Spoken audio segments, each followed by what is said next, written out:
Welcome to Grand Sumo Breakdown, the unofficial sumo podcast for official sumo fans.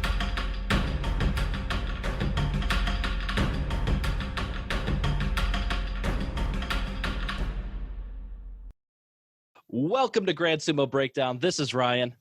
This is Flerick. I'm Leslie. And I'm Laurie.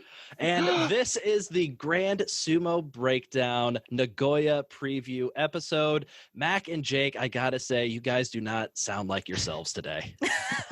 I know. Had a late dinner and it just raised my voice up a few octaves. Yes. I also thought I'd try on some red lipstick in the feminine side. Looks That's really on brand. good on you. Yeah. Looking a lot better than you typically do. So glad that you stepped it up for the podcast. Thank you. Of course, we are being joined today, Flerick and I, by the wonderful Leslie and Laurie Collins from the Sumo Kaboom podcast. Laurie and Leslie, how the hell are you? We're Awesome. good. We're good. Awesome. I'm a little cross-eyed because I just finished editing our episode, but really, really good.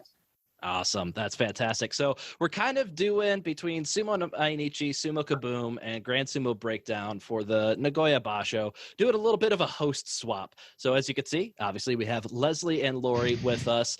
Jake is going to be joining the Sumo Mainichi Nagoya preview podcast, and Mak will be joining the Sumo Kaboom ladies next week on their coverage of the first few days of the basho. So just giving everybody a little taste of all three of these podcasts, because we're all just one big family and want to spread the word. So true. Very well said. Boom. Yeah. Kaboom. Yeah. That's where the name came from. I get it now. Yeah. When we can't think of anything to say, we just randomly go, Kaboom. It was not even true. Like the origin of our name was we were driving back from Dallas. We took like a podcasting class. Because I'm a full-on like computer idiot, and she was like, let's do it, and I was like, all right. So we came up with this idea, something we wanted to do, and then on the way home we were like, what about names? And I was like, what about something that, like, I don't know, like an explosion, like Sumo explosion. We went through Sumo Explosion. That probably sounded too much like Sumo Diarrhea or something. And somehow I settled on Sumo Kaboom. She was like, yeah, I think I like it. Yep. And then we rarely reference it there, or we haven't referenced it much since. Nope. Like we have no idea really what it means other than just Except Sumo right and an there. explosive word. Yeah. Yeah. Kaboom. Kaboom. Finally have the origin story for the name. Mhm. Yes.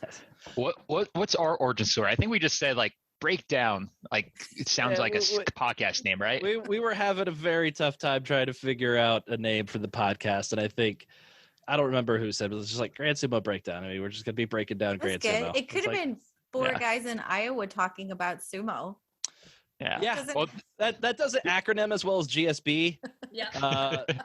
4GIITAS. yeah. I don't There was also Remember. there was also a lot of like just Ryan talking about sumo and three other people and such stuff That like was that. my original recommendation. It's like, the Ryan Sumo experience featuring his three friends. I like that. Mhm. I like that. It didn't catch on with your friends though, huh? Oh no. I don't understand why. All right, we've got business to do. This is Grand Sumo Breakdown. We talk sumo here. Yeah. We talk strictly sumo. That being Breakdown.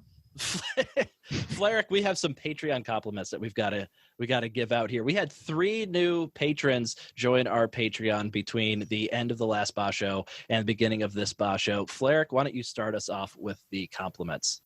All right. Benedict Bull. We love everything about you, Benedict Bull. From your thick, muscular build to your hatred for the color red. Ooh. Oh no, you're wearing a red shirt. You are the sworn enemy of new patron Benedict Bull. Mhm. It's not really a patron of ours. That's right. Sorry, So, Benedict, though. That's all right. Win some, you lose some. A He's got a friend great of name. He's got a Yes. great name. a friend of ours from Twitter, Axel Baravesio. So Axel, it seems like I have a lot of fun insulting people for bad predictions on our Bonsuke episodes. And typically that's true, but just between you and me, Axel, whenever I'm forced to insult you for your bad predictions, which they're usually awful, it physically pains me, and I don't like having to do it. So just keep that That's a between lie. us. I don't want all the other people that get insulted by me to know that I enjoy doing it to them, not to you. Okay, so far you guys are absolutely crushing it on patron names. You have the best patron names I've ever heard. Benedict and Axel. I was actually going to say Benedict Bowl was actually pretty solid, and like Axel Barra. Yeah. All right. Also, this next patron name is amazing because I had to sound it out a couple times to make sure I had it correctly. Okay. Mosho Gaeru. In high school, I bet you were voted most likely to keep being awesome. Also, best ass. Oh, nice. Snap. That's a good compliment. I'm going to say that one more time because I think I got it wrong. Mosho Gaeru. Mosho Gaeru. Mosho Gaeru. Mosho Gaeru. Yeah. Moshogaru. Okay. Well, Moshogaru. pretty sweet. That sounds We'll figure it out someday. How many syllables? How many words? One word. Mosho Gaeru. 5 syllables. In one word? One word, yeah. It's like it seems like a Japanese name of pronunciation. Yes. And our remedial Japanese, I couldn't tell you what the hell that is. But we I'm would sure need something Jake great. here for that. And even then, he probably couldn't tell us. And then to all of our to a third of our continuing patrons, Dick Flair, Heather Jockins, Joshua Schaff, Radish Cat, Devin Peterson, Jessica Buckland, Thor Cottrell, Corey Barron, Robbie Gardner, Mark Burgess, Summer, Paul Simpson, Joe Hobbs, Emo Dingo, Cole Brumley. We love all of you more than a rickshaw loves cakes and cupcakes and cookies and ice creams and parfaits and pies and cheesecakes and turnovers and McFlurries, etc., etc. Even if Tamawashi makes them? Especially if Tamawashi makes them. We're big fans of Tamawashi and his baking. We really are. He's a good little housewife, Tamawashi, from what I've seen. I mean, he can do anything. We love him. We love Have you seen him. those pinwheel cookies that he bakes? No, I have not, no. And They're think about so it. perfectly done. He's like, he has enormous hands and he does such delicate work. Embroidery. I know. Like, how does he do that with I such know. big fingers? And he also has 4 kimboshi, 3 against Terunofuji. Will he get a 4th? Who knows? It's all about the embroidery skills I know. that give him the finesse to get in and under. Baking and embroidery is the key to longevity in sumo, as he hasn't missed a match in his entire career. And the man's 37 years old. You know how they always used to say, like, Herschel Walker used to do ballet when he was with the Dallas Cowboys, and it was supposed to make him, you know who they are. They said that. Yep. Big they, exactly. But some people who are football players say, I take ballet for skills, make me stronger and make me more flexible. And I think Tamawashi, this is his ballet, baking and embroidery. Okay. Don't know how it translates. The nimble hands. Yeah. Be really good for those watanages. Exactly. Get in and under that belt. It's true. Sneaky little fingers right underneath that belt. Sneaky fingers. Yeah. Massage the dough. Maybe. So yes, if you want to join the Grand Sumo Breakdown Patreon, $1 become a friend of the show. We will give you a compliment on an episode and at least one episode per basho. At the $3 level, you will contractually bind us to answer any question of your choosing. We will get to some of that later on in the episode. We did mention earlier Sumo Mainichi. Just wanted to give them another shout out. They are either taking at least a temporary break or a permanent break from their everyday podcast for a long time. And continuing on, they will be the hardest working podcast that we know of in sumo wrestling. Just want to give them a shout out for the hard work that they did for at least 2 or 3 years, covering every single day of the basho. I know we at Grand Sumo Breakdown could absolutely not do that. And so just want to give them a round of applause for all that effort they put in. One podcast is a lot. Yeah. They're so great. We also wish them well too, because they're just amazing, and we just like them as people, and their accents definitely is just way cooler than ours. But yeah, to do that every day and to edit every day, I mean, I don't even know how they did it sober. I just maybe that was the trick. Yeah, maybe that's how they did it. I do know that they have a sake fund, so yeah, my guess was a whole lot of sobriety was not involved. Which it was my understanding not a whole lot of sobriety going to be involved with the other 3 people on the podcast with me tonight. Wait, what now? We're all showing off our alcoholic beverages of choice. That's right. Yeah. Mine's I'm chilling. This will be full of Kirkland Prosecco Rosé. Nothing like Costco's Prosecco line. Fine wine. But it's chilling. I have a very, very weak gin and tonic because I usually do not drink. We'll find out if it hits me. If my nose starts to run, then you'll know. Then, yep, it hit me. That is why I don't drink often.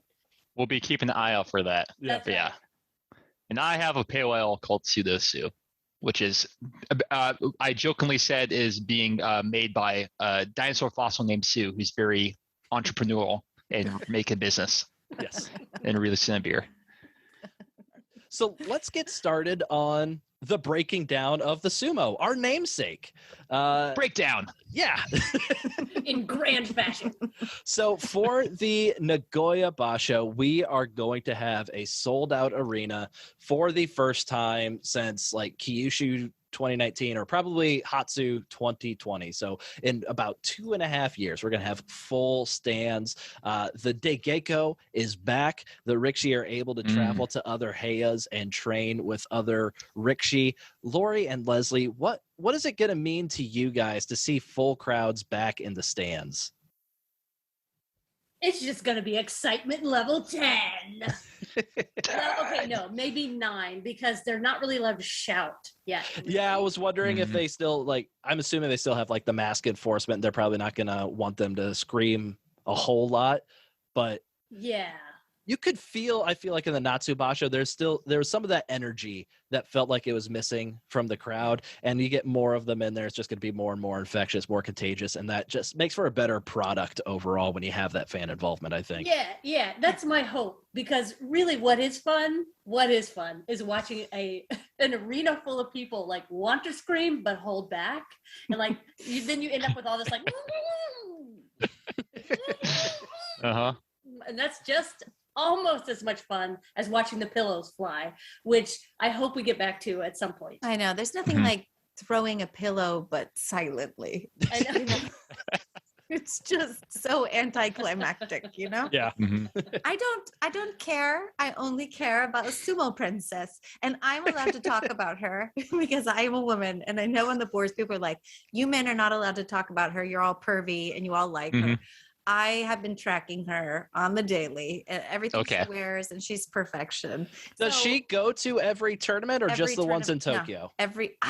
No, that's a good question. Good question. She goes to a lot, I will say. And I agree. She has like some really good like dressing game. And her posture is on point. Yeah. I mean, she's not there every day. Yes, she is every single day. I haven't seen her every day. I've seen her at every basho. Or I see something. It's a mirage. Yeah. I don't know what I'm seeing. A mythic collection of all perfect women in the world. That's right. And I just am like, why can't I be like that? Let's just watch some more sumo and be depressed. She has perfect bangs. I don't have perfect bangs. So I'm excited about the crowds. I'm just excited. Even though coronavirus is around and everyone has it, it seems like we're all topical. My wife just found out my wife just tested positive for it today. Oh no, really? Yeah. Well, there's something in common with Takayasu then. I know. Yeah. Well, and I mean, I had it in April. I mean, if you're not getting it, you're not in the cool gang. Ooh, Fleric, you've been called out. Me too. Apparently. Yeah. Hopefully I can be cool someday.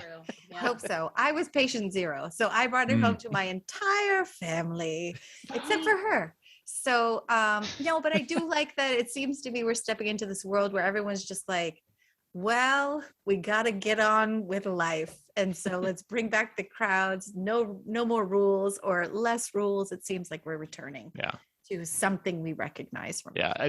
One of the big things I was happy about was like for at least in America, the kids under 5, they have a vaccine available for them right now at this moment too. Yeah. And so that's one of the big thing because my brother has like a small kid about 1.5 or so. And so like just knowing about that was happy good. I guess Brian has a kid too.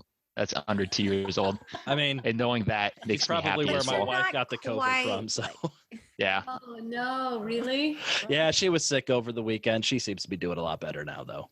Oh god, Yeah. I'm sorry. You are surrounded by it. Yeah. It sounds like we're getting all the tools that we can hopefully use to combat this more, which is making me very happy. Yeah, Absolutely. exactly. I hope so. Exactly. Yeah. Yep. And as you alluded to, unfortunately, the Takanoura Beya will be held out of this basho as Takayasu and at least one other stablemate tested positive for COVID. So this is going to be the second time in 4 basho that Takayasu is going to be sitting out. So some much needed rest for Takayasu. Now I know I can't remember which one it is, Leslie or Laurie. Takayasu. Leslie, that's your guy. That's your husband, isn't my it? favorite. Yes, he is my Your husband?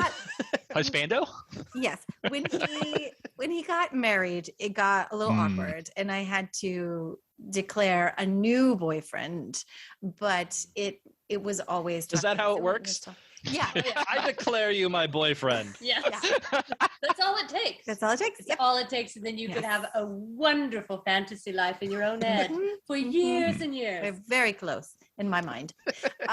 No, but yeah, I'm super bummed. But I just don't even, he can't catch a break, poor guy.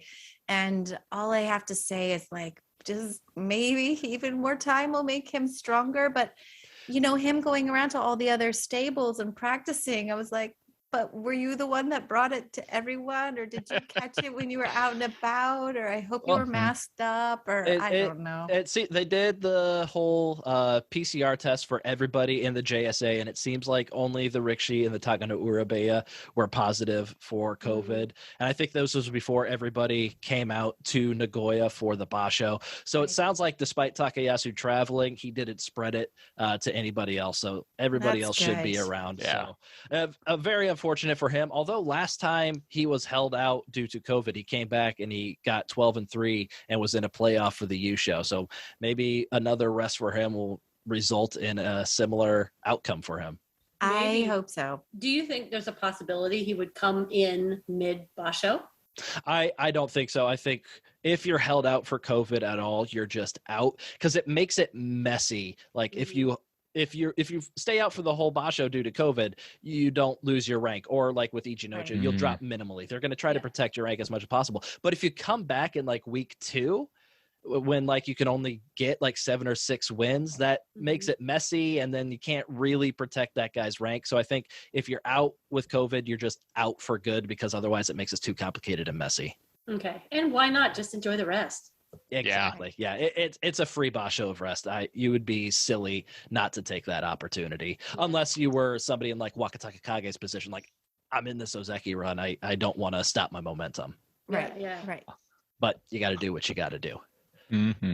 So let's talk about our Yokozuna Terunofuji. So the Natsu 2022 basho, it shocks me every time I look at it, but it marked just his 12th basho back in the top division after injury forced him to lose his Ozeki rank in 2017. So here's his accolades in those 2 years that he's been back. He's won 6 Yusho, half the Yusho since he's been back. He won 3 further June Yusho. So he's finished first or second in 9 out of 12 bashos since he's come back. He's won 5 special prizes. He was promoted to Ozeki within 1 year of his return, only 5 basho after he came back. And then only 2 basho after that, he was promoted to Yokozuna. He's now been Yokozuna for 5 basho, which is as long as he wasn't an Ozeki after his comeback. Like, his comeback has been absolutely phenomenal and amazing, and I just think we need to enjoy it as much as we can while it's happening, because we've seen the beginning part of this year, those injuries that we were worried about that kept him out starting to come back. He won the U-Show last time, but it was just a 12-3. I say just 12-3 is still a great record, but you can still see signs of that injury coming through. So Fleric, with all those accolades in mind that he's accomplished over the past 2 years, but also kind of seeing some of that injury bug coming up to him, do you think Terunofuji will walk away with his 8th career U-Show in the Nagoya Basho? I think I might need to see a little bit more from this guy to see whether he has what it takes. See if he'll stick around at all. Yeah. If he'll stick around at all.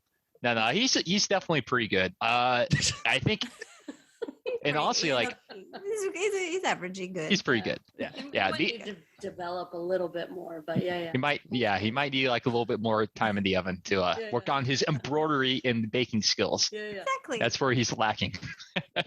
This guy only has 1/6 of the career Yusho as Hakuho, so let's not get too excited about him yet.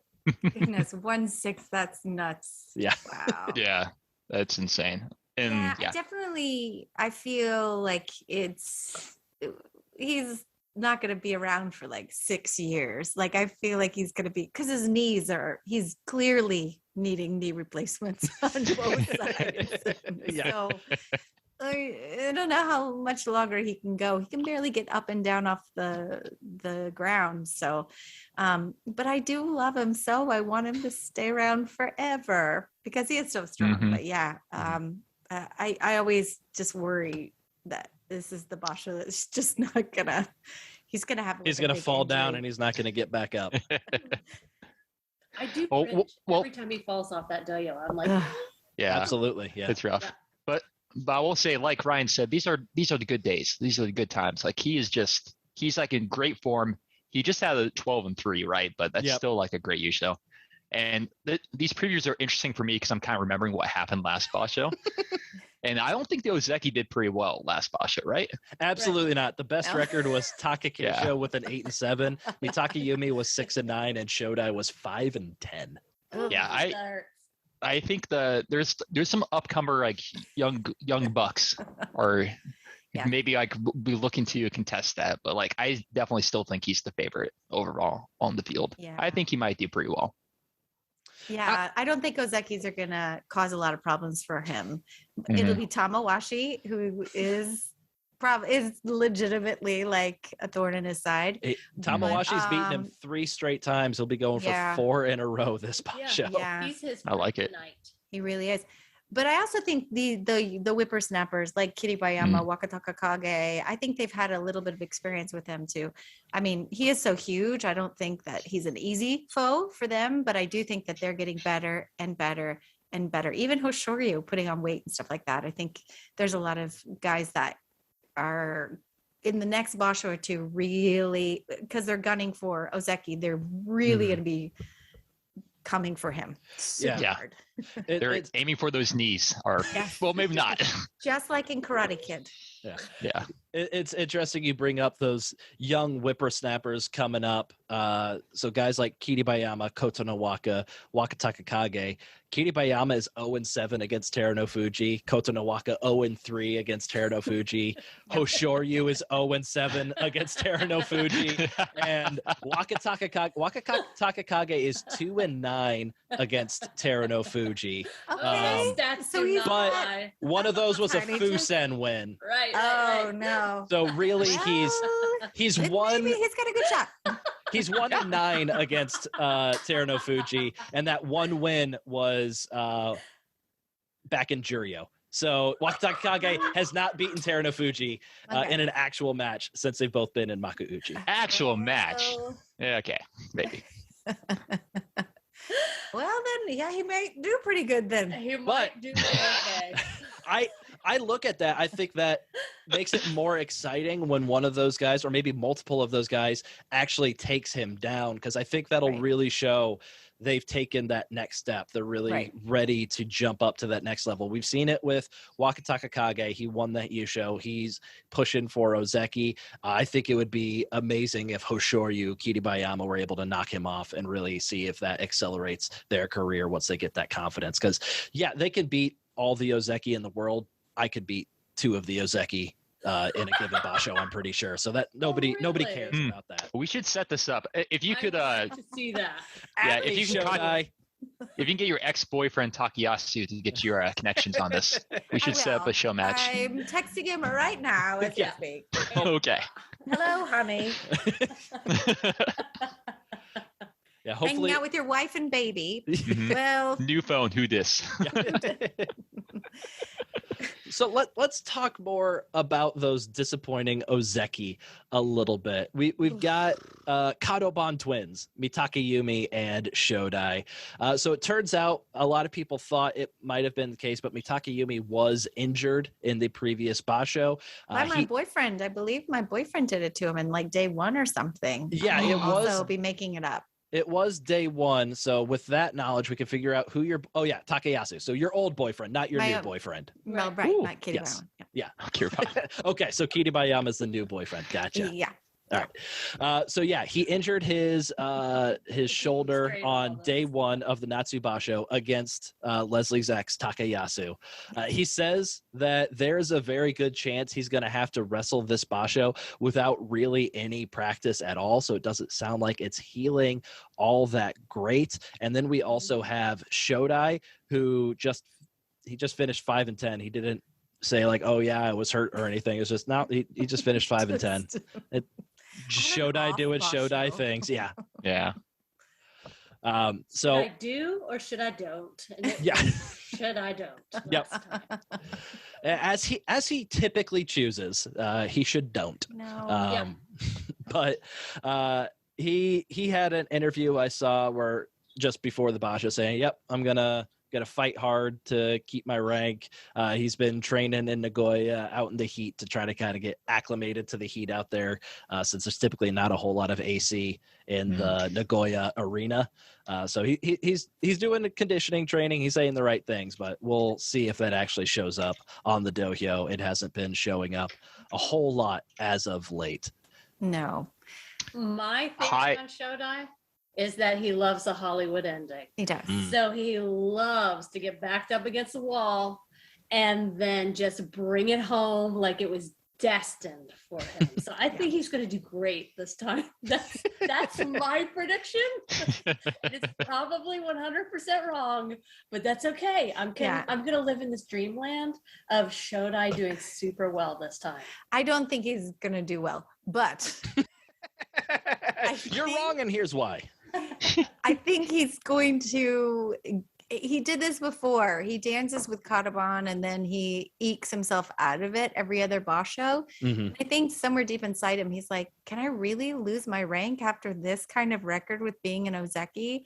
And I think that like he'll find some fire. Now, I don't know when he's going to find it, but I think he'll hold on to his status for a little bit longer, but I don't know.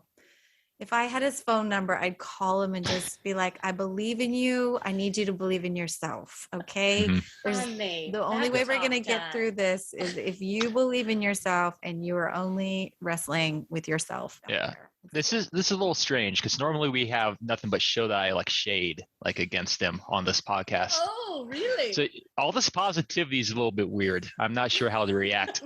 And Fleric is typically the main shade thrower at Shodai. Although since Shodai's been promoted to Ozeki, I've kind of hopped on that train. I will say I am the shade thrower on Shodai. Of the two. That's I always think I predict that everyone's gonna have a 15-0.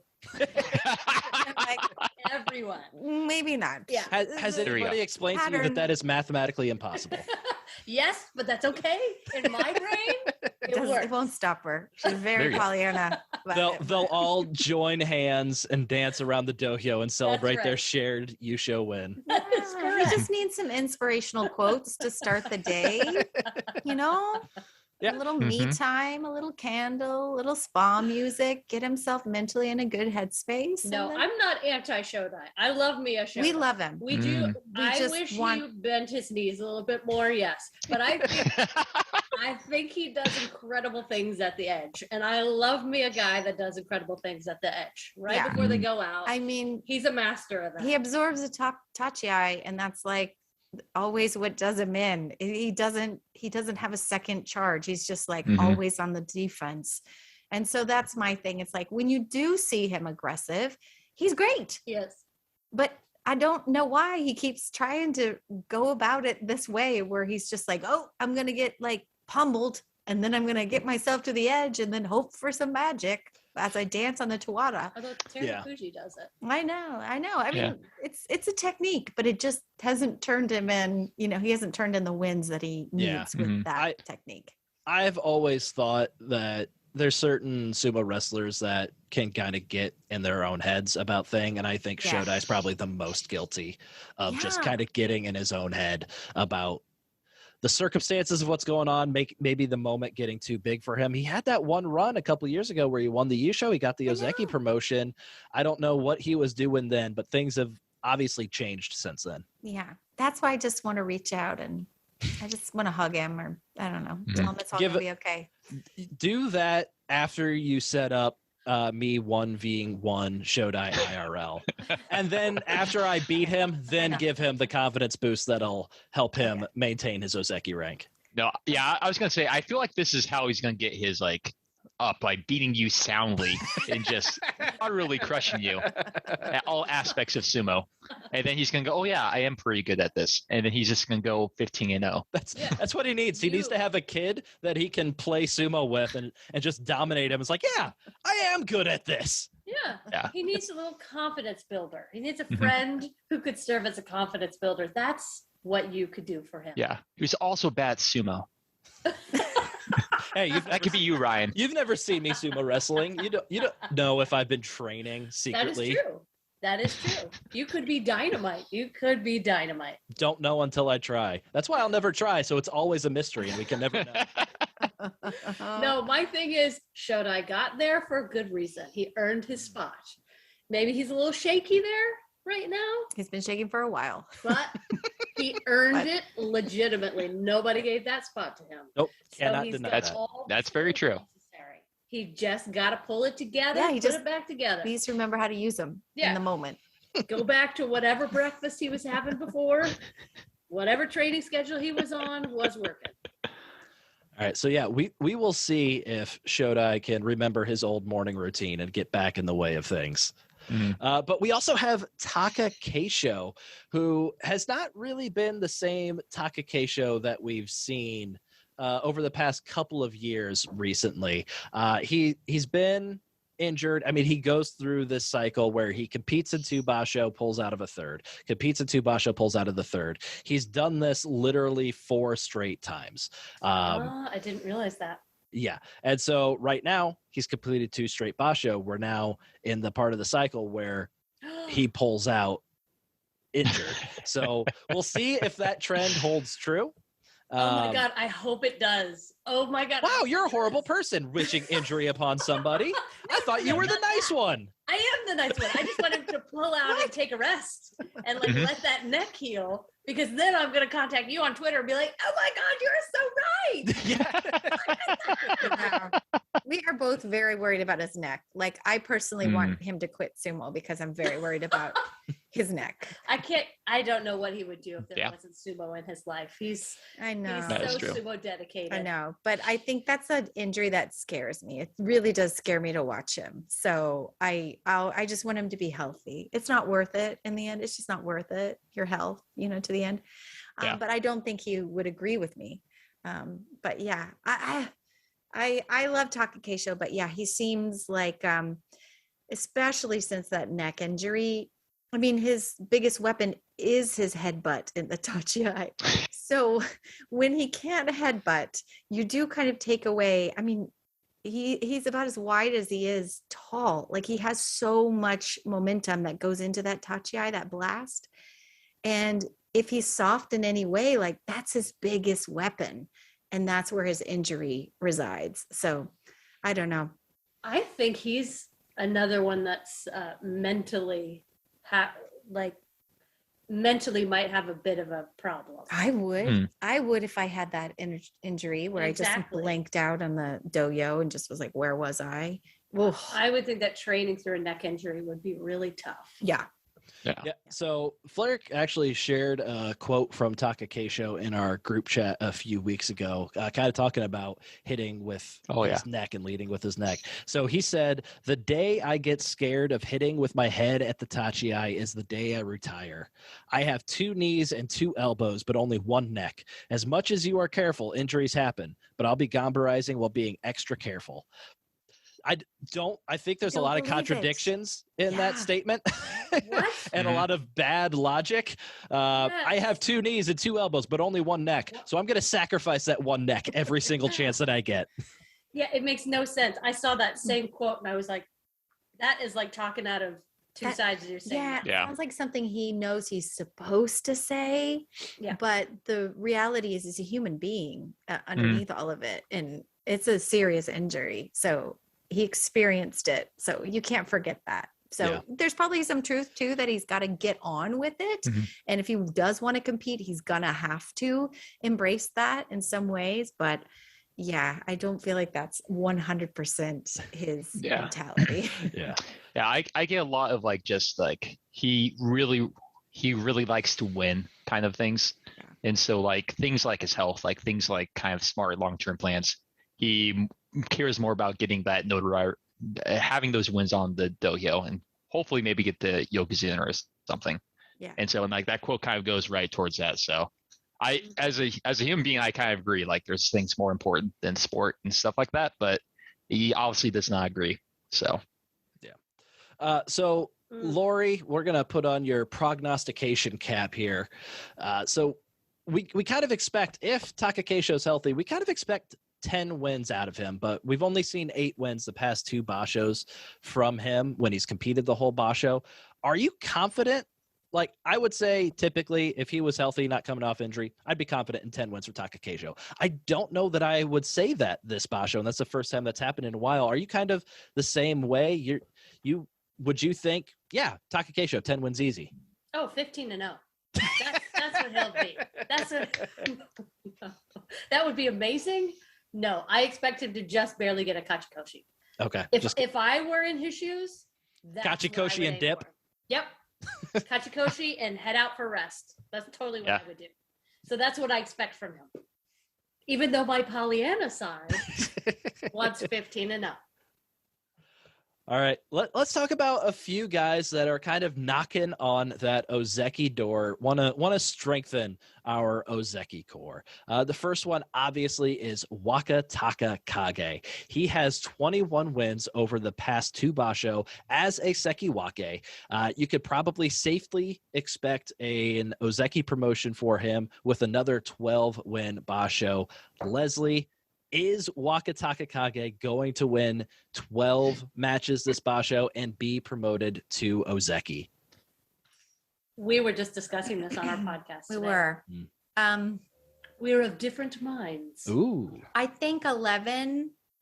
Was that the first one, though, was a Yusho win, right? It was.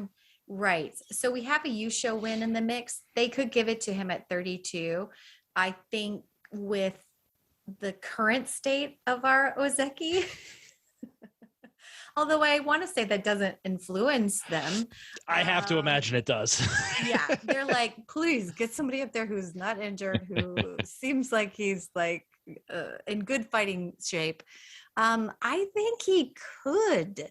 I mean, I think it's obviously, I don't think it's an impossibility for 12 wins.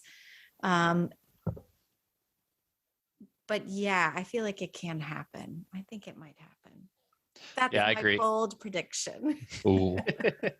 Yeah, I think I agree. I think he has like he has a skill to like have it happen. Like, you know, he just needs to kind of some of the lucky moments to go his way. I think he can kind of go for that. So I think it really depends on how the first week goes, who he's fighting in the first week, and how he shows up for that.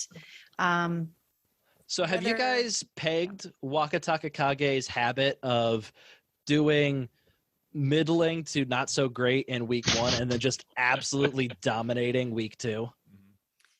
I know what I've remembered is that I've been like, oh my gosh, he's so great. And then sometimes I look at his record and I'm like, oh wait, I don't get it. It doesn't always match like how I'm feeling about him as a wrestler, like his actual record. That's kind of how I think of it, is that.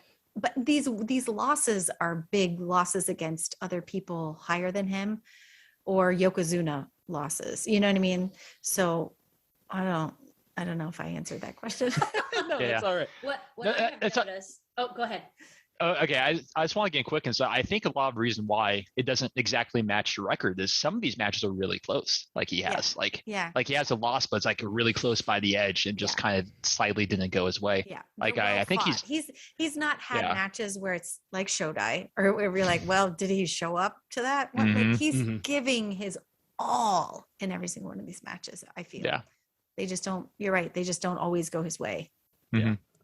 But yeah, so looking at Wakatakakage's past 5 tournaments, back in Aki of 2021, September 2021, finished with a 5-match win streak. November 21, finished with a 6-match win streak. January of this year, finished with a 5-match win streak. Haru of this year, he won the whole thing, 12-3. And then the last basho, he won 6 of his final 7, the lone loss being to Terunofuji, taking out all 3 Ozeki. So my thought is, if Wakatakakage can get through the first 7 or so days with 1 or 2 losses, he's got it in the bag. This guy knows how to pull his bootstraps together in week 2 and just absolutely dominate the field. It's just he kind of needs to get his feet wet in week 1, it seems like, with the lone exception being Haru, where he took the whole thing. So I think if he can kind of hit the ground running this basho, I think he's a lock to get that Ozeki promotion, because this guy just knows how to he finds his sumo in week 2 and he knows how to take anybody out. Yeah, I think another important thing to remember is that he knows what he's gunning for. Will it get in his way, or will he be supercharged? Like, this is the point in his career where he's like, I'm going for Ozeki in this tournament. Yeah. So I think he seems to be rather cool-headed to me. So I don't think it'll rattle him like it might rattle other wrestlers. So that's maybe also another reason why I feel a little confident about him, as he seems to have his act together as far as his mental game. Yeah. Let's also talk about Daisho. Could he be? Before we go. Oh, I apologize. Okay. Back up the bus, Ryan. Back up the bus. Yes, because let's back it up. I think 12-3 is a huge ask for him. Yes, one time he has beat all those Ozekis. But I will say that he seems to have more trouble with larger opponents. He can do it, but he doesn't do it all the time.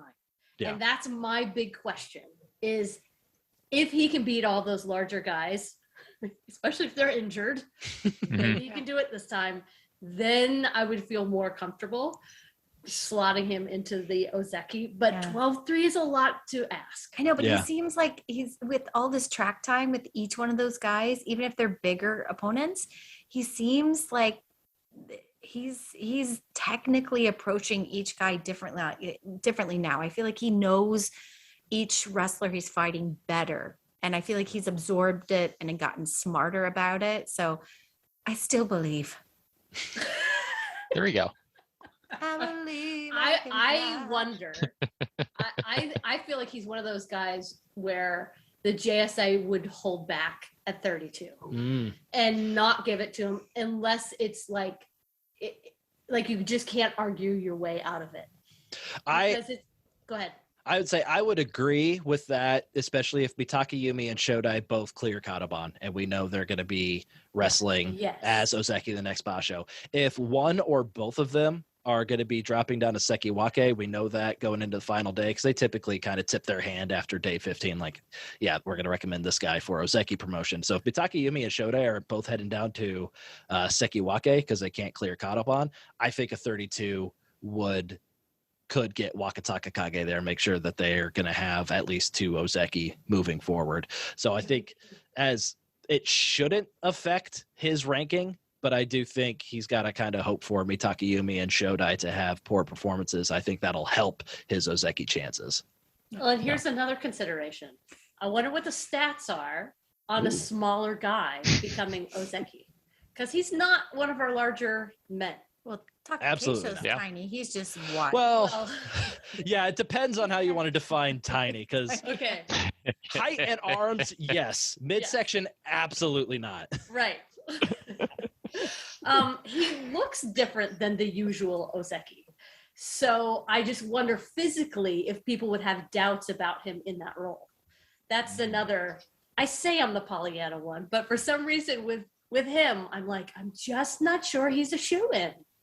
Why do you hate Wakatakakage I so don't much? hate him. I don't. I think he's amazing. He's an amazing wrestler.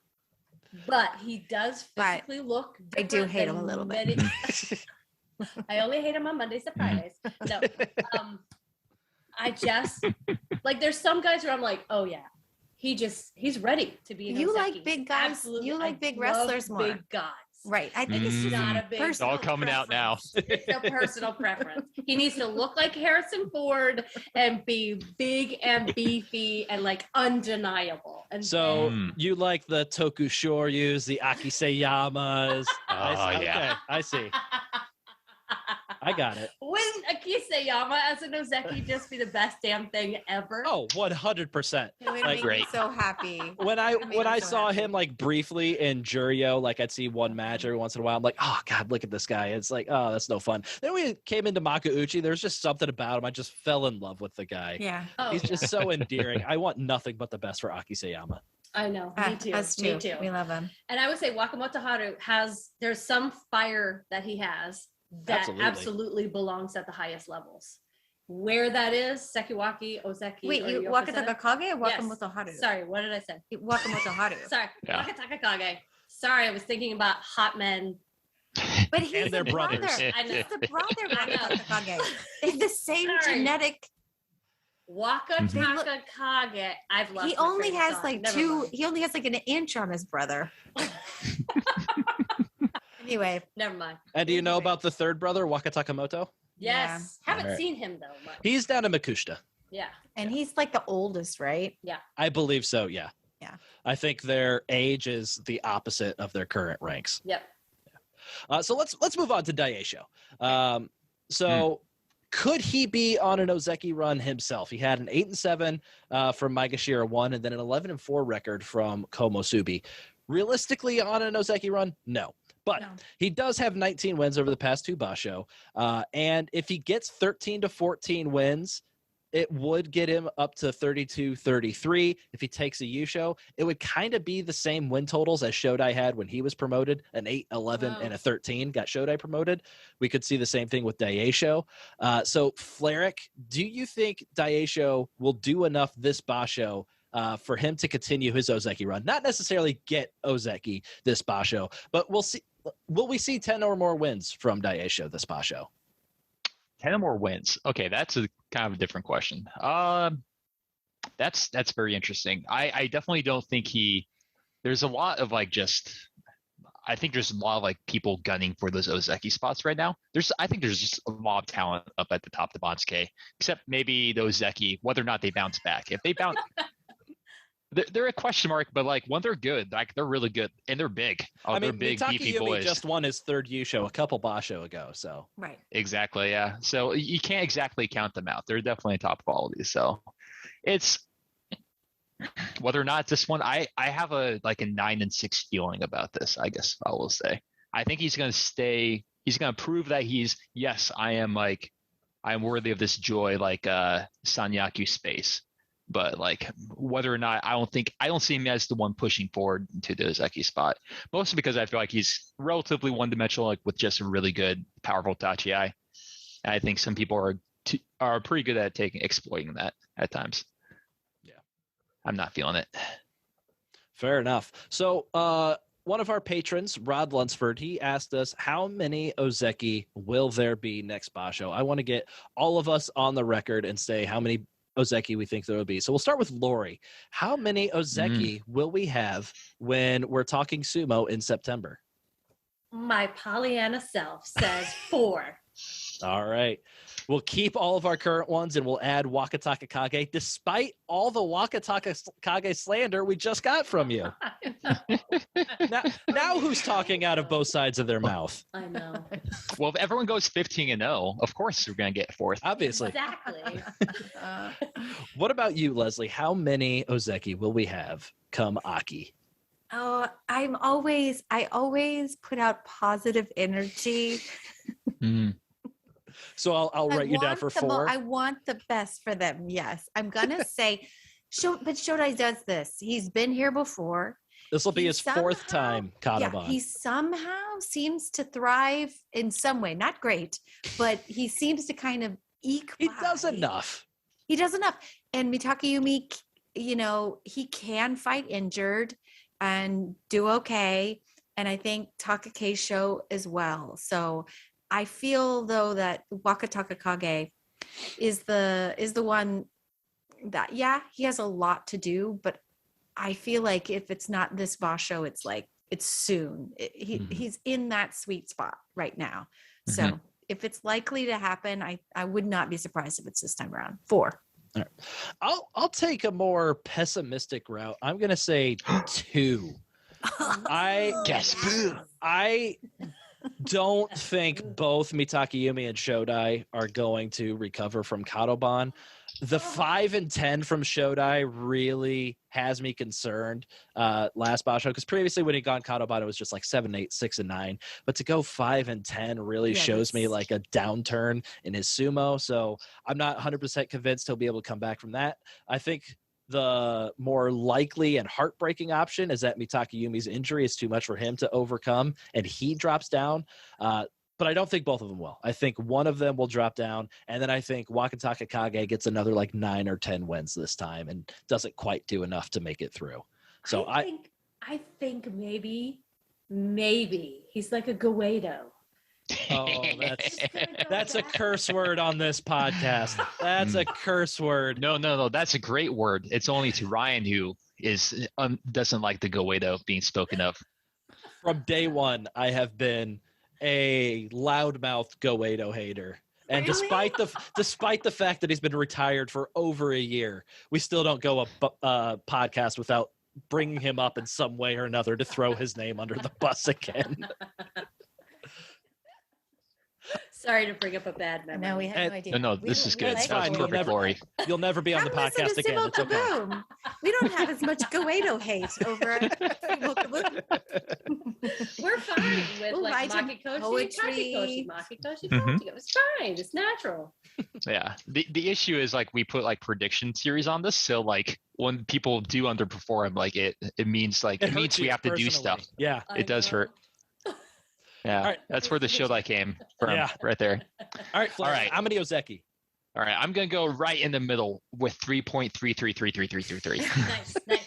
Who are we cutting into thirds? Well, there's Or are plenty we of going to cut them Takakeisho all into to go thirds around. and just mix and match their parts? We can build the perfect Ozeki. Yeah. We have the technology. No, I think we're probably just going to keep our current crop. I think Mitakayumi is good. Takakeisho, he has that winning mentality. He's going to get probably something going on. And I think Shodai is just going to spite you, Ryan, and break this a Kadoban and be able to get through that just fine.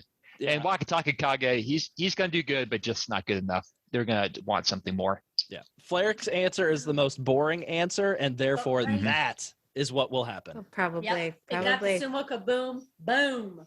All right. Boom. Kaboom. Breakdown. Let's see if we can speed through a couple of these next guys a lot quicker. We might not be able to speed through this next guy because it's Hoshoryu. I know there's a lot of love for Hoshoryu. I know for you guys, Hoshoryu was the sexiest Rikishi of the year for you guys. I mean, for us. For your fans, at voters. least. Okay. Our fans, big fans. Our listeners love a big man who wears glasses. They love Who doesn't?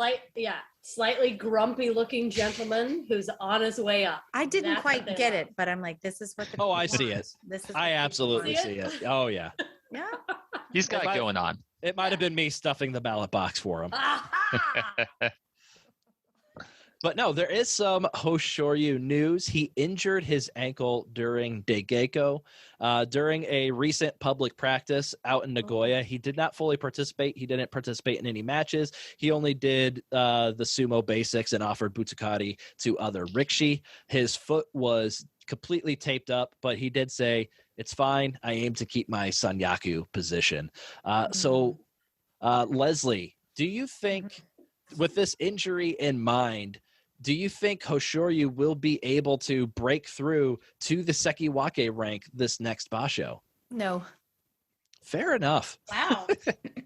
Not good enough, or there just won't be an open spot for him? No, he has bulked up.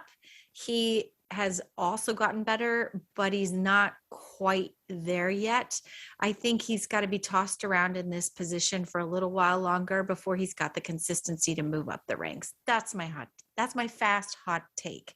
Again, love him.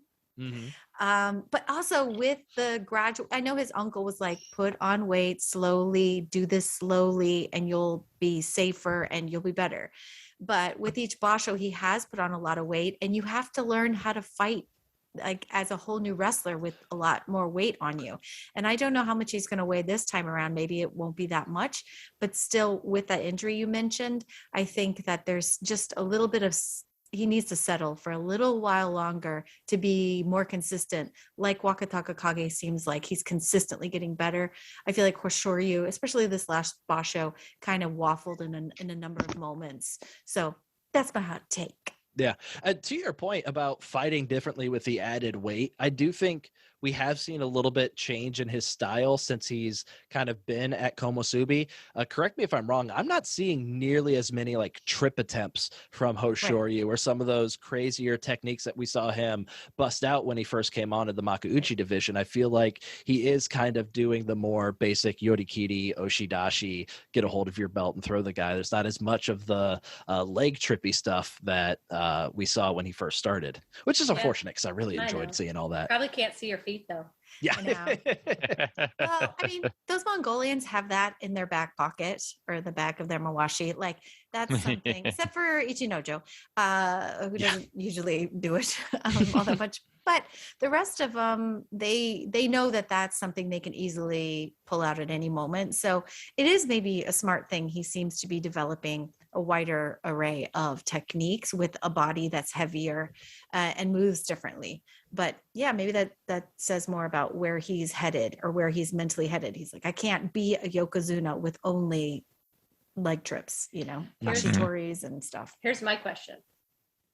Does a leg trip work better on guys who are lower Maegashira? Like, is it easier? I would think it's way easier to do a leg trip on a guy in lower Maegashira than a much heavier, smarter guy in the top.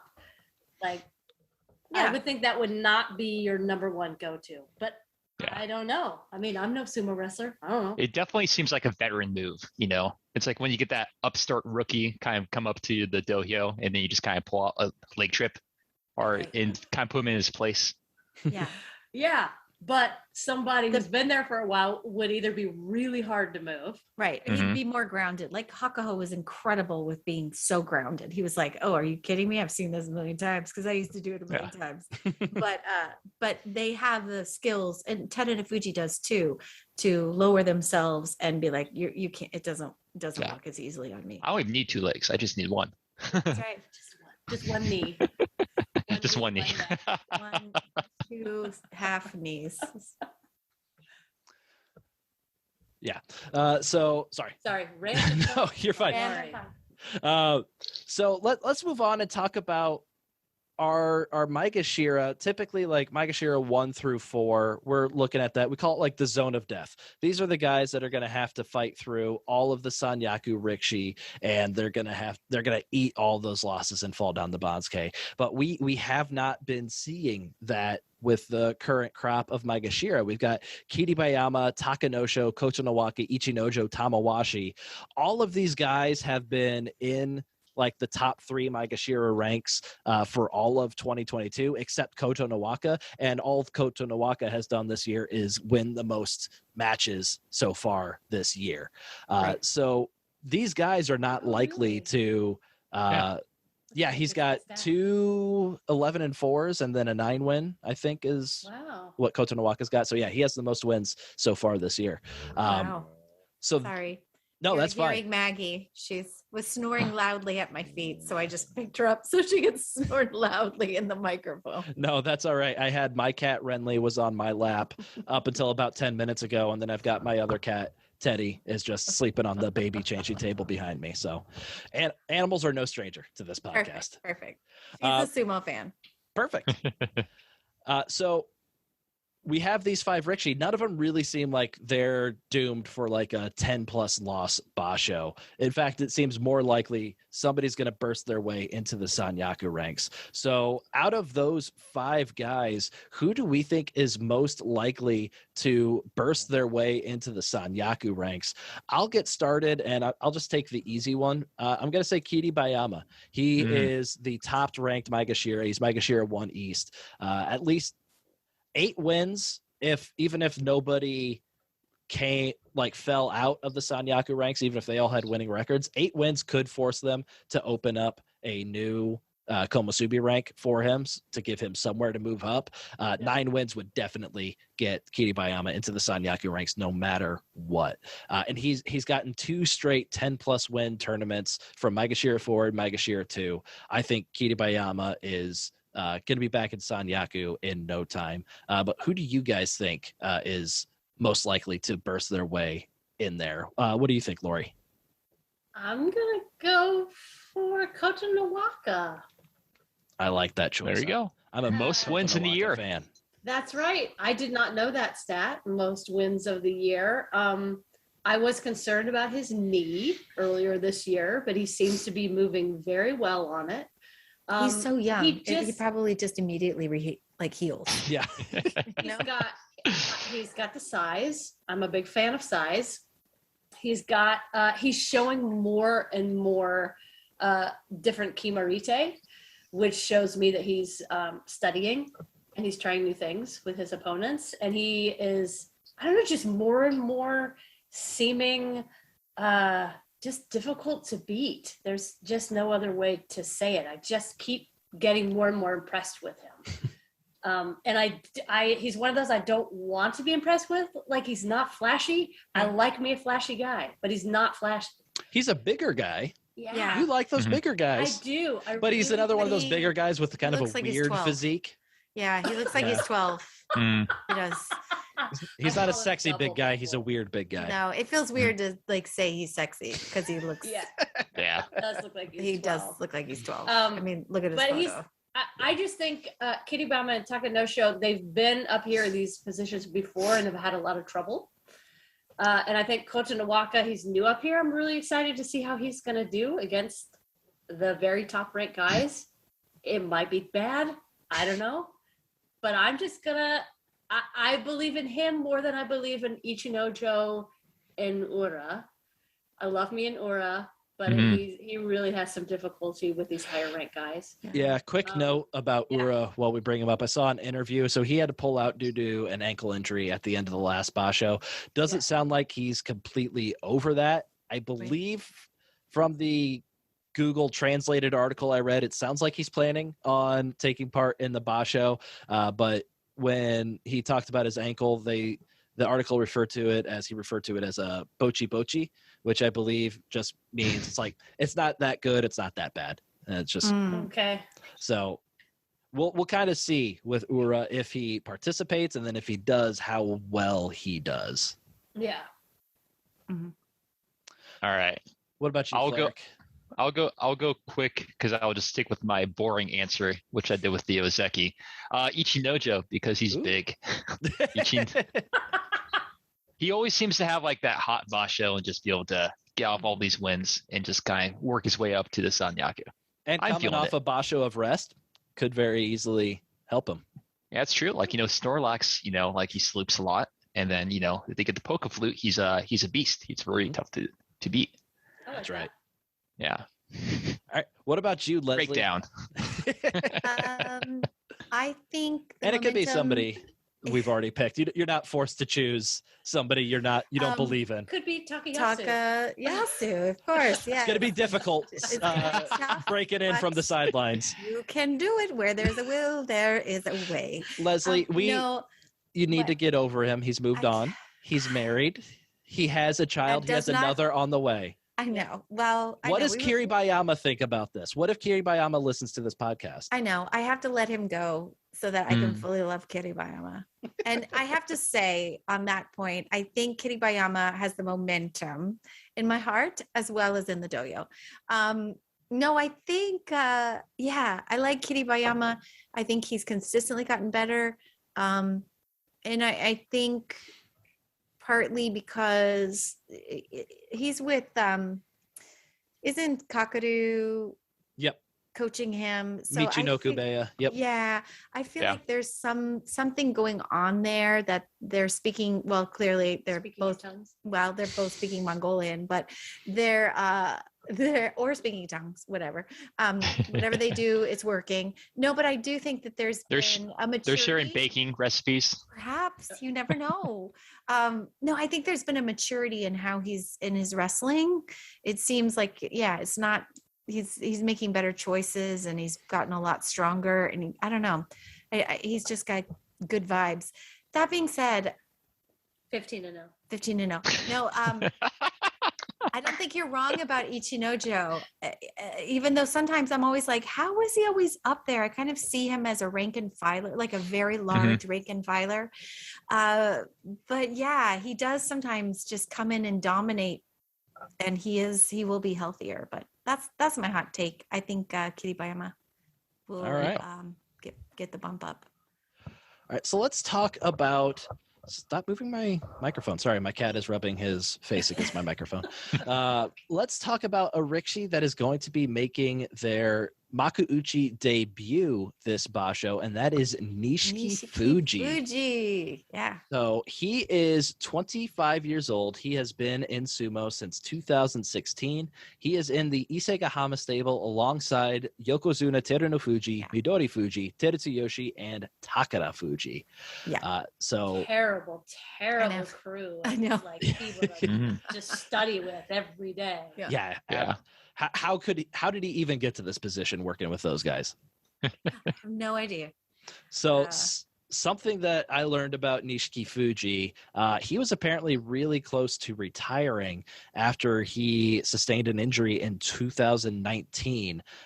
He was at the top of Makushita. He was on the cusp of being promoted to Juryo, and he got an injury and had to pull out of that basho. And the following basho, like his trainer said, like the muscle just kind of like flipped over, which doesn't sound very good.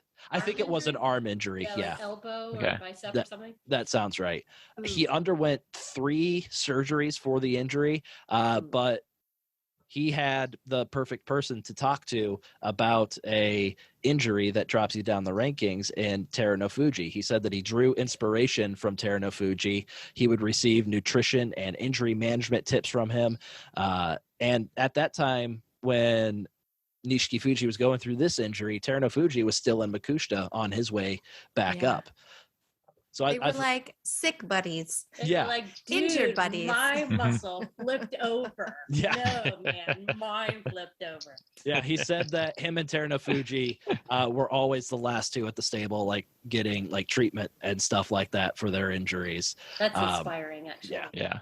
So Nishiki Fuji finally made it up to Juryo for the first time in his career a year after his injury. So in 2020, he was demoted back down to Makushita after 2 basho, but he was back in Juryo after only 1 basho down in Makushita. He spent about a year and a half in Juryo before finally being promoted to Makuuchi this basho on the heels of his first career Juryo Yusho. He's kind of smaller guy in frame. It looks like, I think he's only 6 feet tall. Oh, tiny. Yeah. Real little short guy. Real miniature guy. He seems like he's a real meat and potatoes rickshaw. A lot of oshidashi, yorikiri, hataki komi, just kind of your most used. Kimarite is what he uses. So it'd be real interesting to see how he does in his Makuuchi debut. Do you guys 15-0. 15-0, obviously. 15. It was right there in front of us.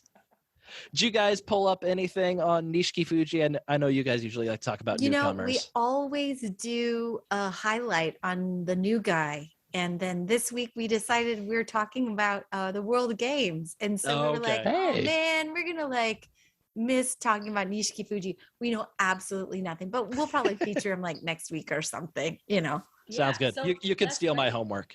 Thank you. Perfect. Thank you. I was just going to say, you got us started. That's fabulous. But you find out like what are his hobbies? Like, is he prodigious dog groomer on the side and all that stuff? Yeah, that's really the stuff we love. Yeah. It really, really is. But I want to know more about his Juryo win. Did you watch that Juryo win? I watched most of his matches. I wasn't. He isn't one of the Juryo guys that I was particularly keyed in on, but I did see most of his matches. Yeah. He looks young. Is he super young? He's 25. 25. Yeah. Okay. Yeah. So kind of right in the middle of people that are coming up. I mean, Wakamoto Haru, he was 28 when he made his debut earlier this year. So. Okay. Yeah, it'll be real interesting to see how he does. See if we can keep 5 Isegahama guys in the top division. That's incredible. Yeah, wow.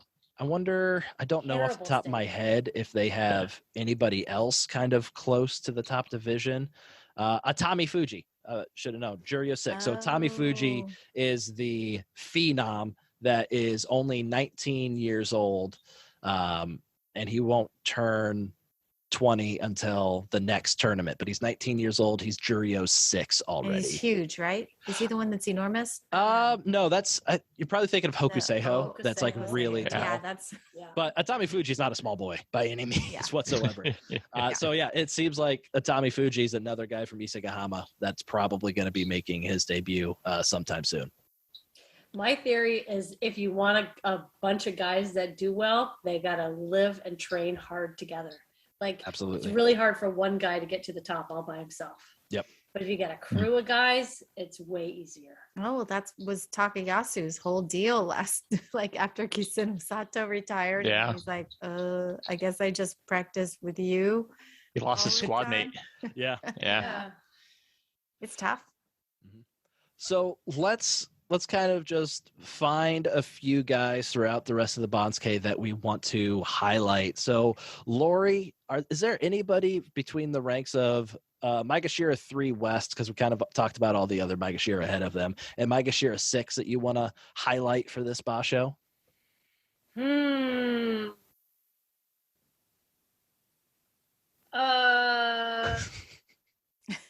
I think that says it all. No. Yeah. I am really excited about Wakamoto Haru being Maegashira 4. Yeah.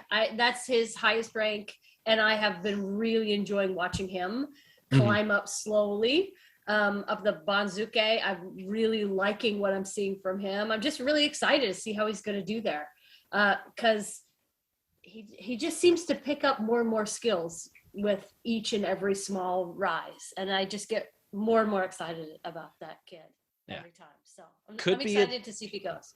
Could be a tough one for him this time. He is in the Joy, so he'll likely face most of the Sanyaku Rikishi. It'll be the first time in his career that he's had to face that tough of a slate, so it'll be real interesting to see if he can rise up to that challenge. Yeah.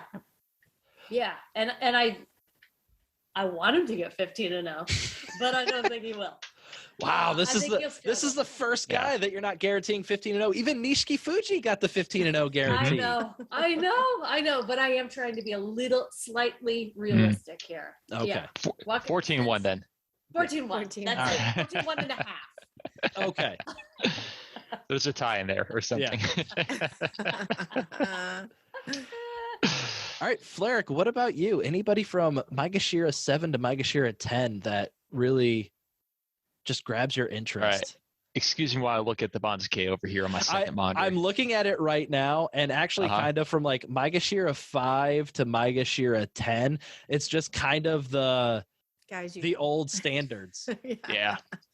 You got the crew, like the mid Banzuke crew. The people, some of these names are people used to be up at the top, like has-beens. Yeah, has-been like Hokuto Fuji, who, it's going to hurt for me to say that. That's why I'm saying has-been for Hokuto Fuji, because Ryan loves this guy. I would fight harder. But the way he's been performing over the past year, you're not necessarily wrong. Seems like he really missed his opportunity to become a Sanyaku mainstay. But I'm still a little miffed. We'll go with I'm a little miffed with you right now. There you go. I'll take miffed from you. That's what I was going for. But no, I think the person I'm keeping my eye on is Guild Tochinoshin. I love this guy. Guild, big boy, Nicolas Cage lookalike. Yep. He has like a farm in like Georgia, I hear, so I want him to do well. And he has like a baby girl. Oh, that's nice tidbit. Yeah. Anastasia is his girl's name. That's right. Yeah. And I would have sworn that guy was on his way out, but it looked like it. Yeah. For a while. He was like, I am going nowhere. Lazarus. What? I said Lazarus, but I meant Lazarus, like he came back from the dead. Oh, But then I corrected myself because I was like, it's not Lazarus. Sorry, biblical reference.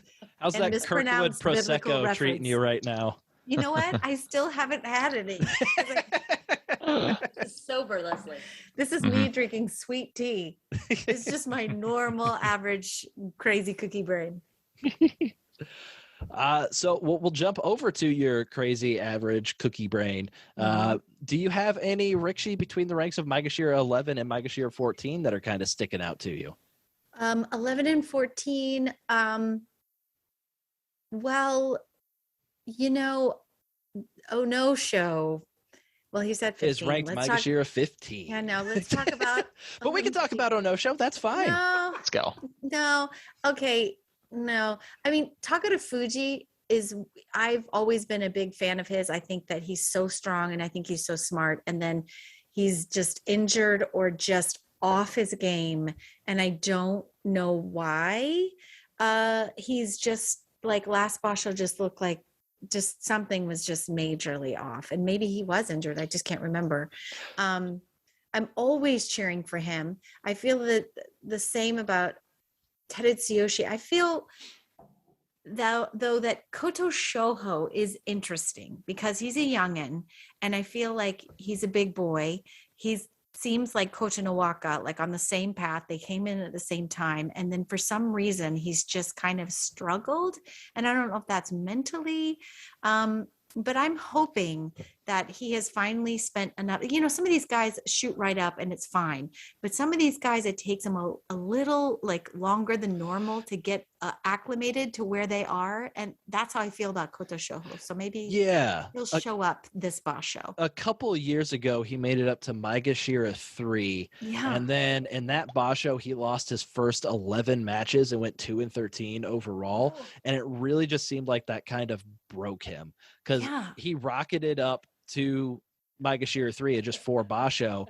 And then so you'd expect him come right back, but he ended up in Juryo and was down there for 5 straight basho, getting like 7-8, 5-10 records down there. So really seemed like something either physically or mentally kind of broke after that basho. Yeah.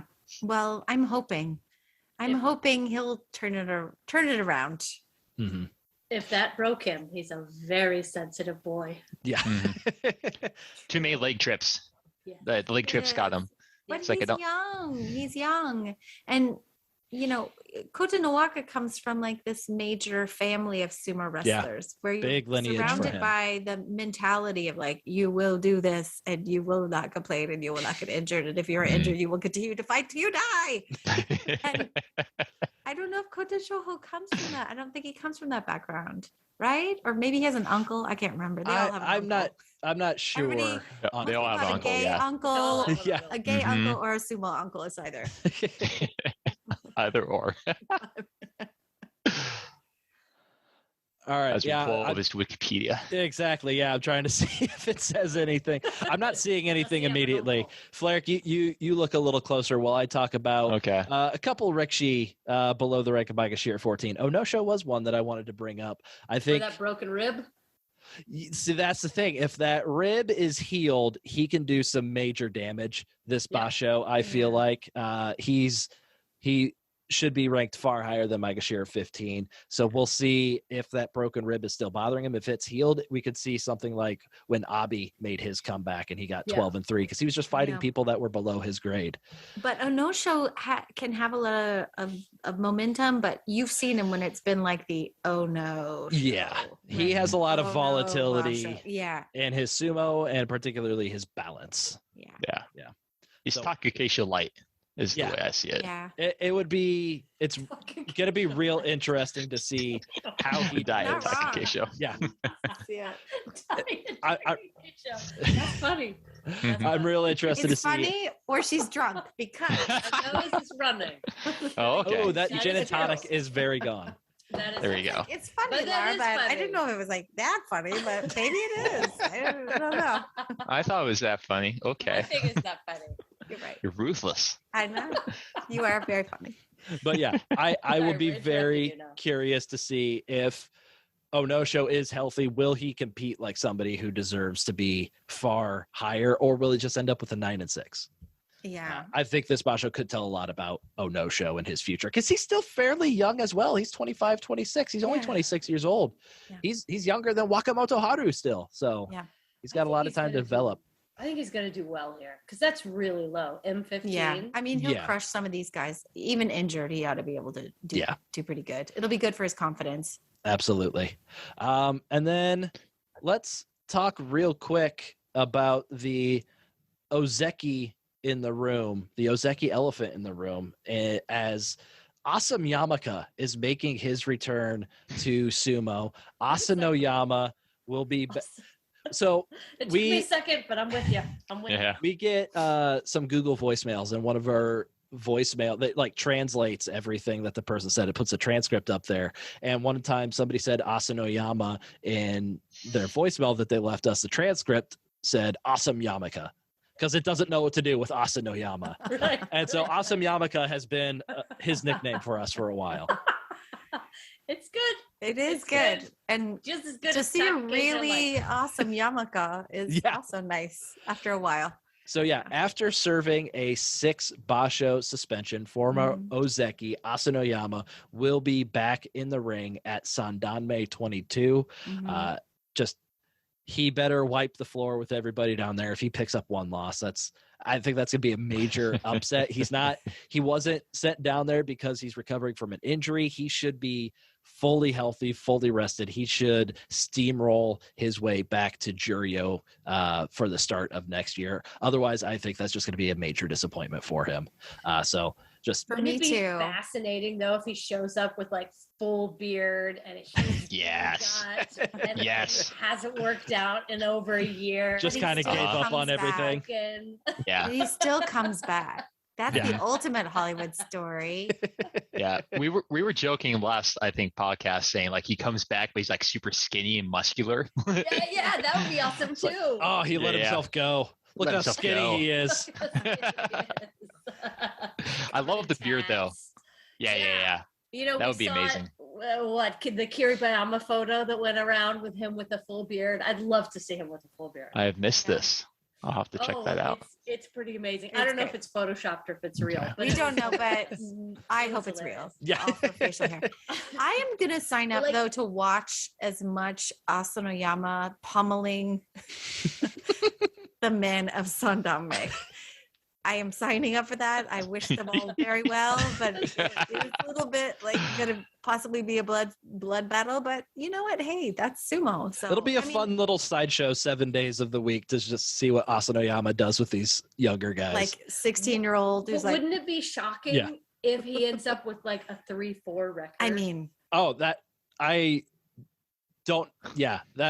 don't know what I'm speechless just thinking about it. So right, like if he struggles down there, that might be retire on the spot if that happens for him. Yeah. Honestly, I mean, he has been living like he's been communal living again. He's making chanko nabe. He's cleaning the toilets again. He has done all of those chores. He has put himself in a place that he needs to get out of. So I just don't even think, I think he'll come back guns a-blazing. And I think he's been waiting for it.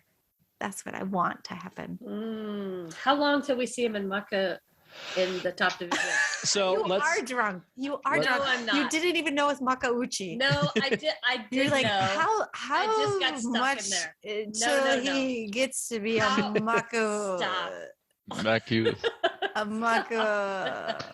So top level wrestler. I think if we map this out, if he goes 7-0, wins the Sandanme Yu show. Yeah. I think it's that would a year, right? It could be. Yeah, it's been a full year.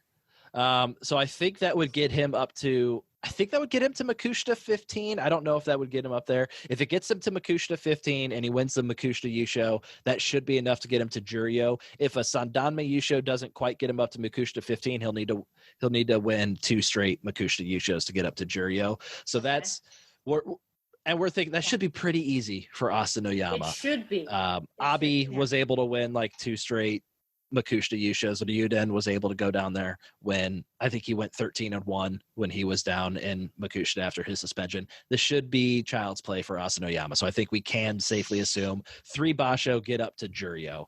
And so that puts him at January of next year. He's back in the salaried ranks.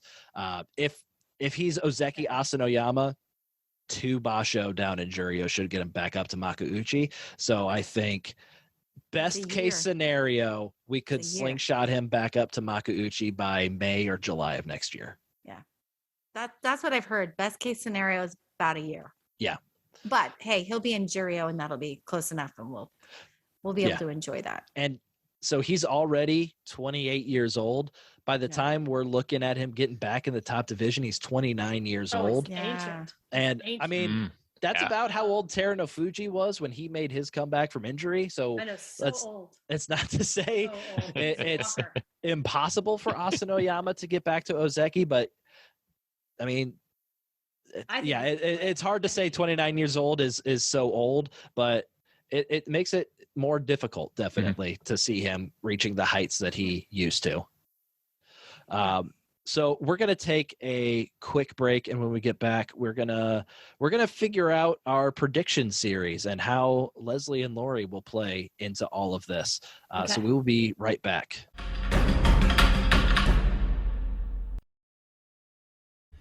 If you enjoy the Grand Sumo Breakdown podcast, you can leave us a 5-star review on Apple Podcasts or your favorite podcast listening service. You can find us on social media, Facebook, Twitter, Instagram. Just search for Grand Sumo Breakdown. Support the show on Patreon and check out our blog, grandsumobreakdown.wordpress.com. If you have any questions, comments, or corrections, drop us a line at grandsumobreakdown@gmail.com or give us a call at 805-613-7866. That's 805-613-SUMO. Also, watch us on YouTube.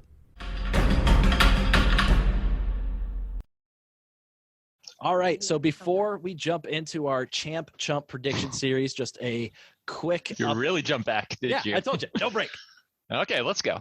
The GSB belt, where does that currently reside? So for Leslie and Laurie, we have the Grand Sumo Breakdown belt. This is basically, we started a basho, and the Rikishi who won the very first match of the basho down in Jonokuchi, they were the holder of the GSB belt. And then whoever beats that Rikishi, they're the holder of the belt. And then we've been doing this this is our second go through of doing this. This is our about, I think, a year into the second run.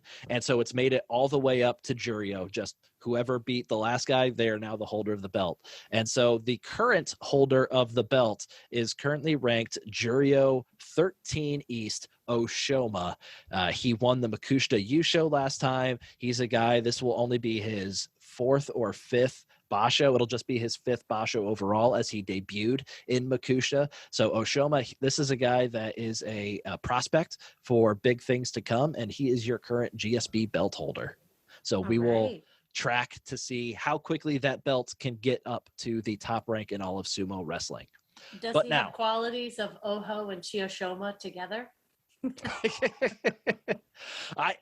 Since he's down in Makushita, I haven't been able to watch him too much. I would say he's a lot closer in build to Oho and wrestling style than to Chiyoshoma. I don't know that there's a whole lot of Chiyoshoma in Oshoma's wrestling repertoire. That might be okay. Yeah. That's a shame. Oh, I'm a huge Chiyoshoma fan. On this back of the heads up, yeah. Oh, you might be the only one. Fleric that's probably true. Fleric is the biggest fan of a well-timed Hanka you will ever meet. No. Oh, chef's kiss. I love it. That's awesome.